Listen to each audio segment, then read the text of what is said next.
Καρμπον. Έχω τα φράγκα μες στην τσέπη. Πάμε να αγοράσουμε ένα κόνιξε.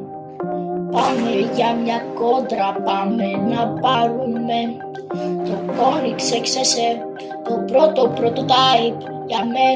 Για μένα αυτό το αυτοκίνητο είναι το καλύτερο, το πιο γρήγορο, τα πατάει όλα, δεν αφήνει τίποτα, μέχρι και την NASA την πατάει με μια ανάσα. Έχουμε πατήσει 300 και ακόμα είμαστε στη δεύτερη ταχύτητα. Έχουμε κι άλλες 10 ταχύτητες να βάλουμε. Πάμε να φύγουμε στον αέρα. Δεν αντέχω, φέρ' κάμια προμηθεία. Τι έχεις φέρει, δεν γνωρίζω.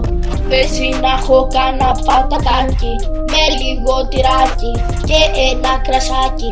Φέρ' το να το πιούμε και να πάμε να αγωνιστούμε. Γι' αυτό τώρα τα τρώω όλα και δεν αφήνω ούτε ψυχούλο. Φεύγω με το Koenigsegg για 24ωρο Le Mans. Πάμε και με μόνο βενζίνη φωνάζουμε τον Τζίμι και μας λέει έλα και εμείς του λέμε έλα. Μου λέει γιατί έχει μείνει το Koenigsegg από βενζίνη. Άμα είναι φέρε ένα παγκάνι κι αν δεν έχεις φέρε κανένα ράλι. Δεν αντέχω, φέρ' κάμια προμηθεία.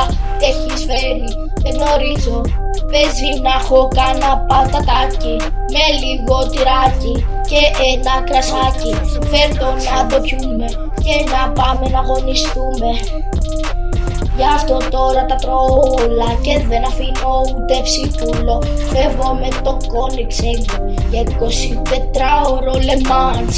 Πάμε και με μόνο βενζίνη φωνάζουμε τον Τζίμι και μας λέει έλα και εμείς του λέμε έλα.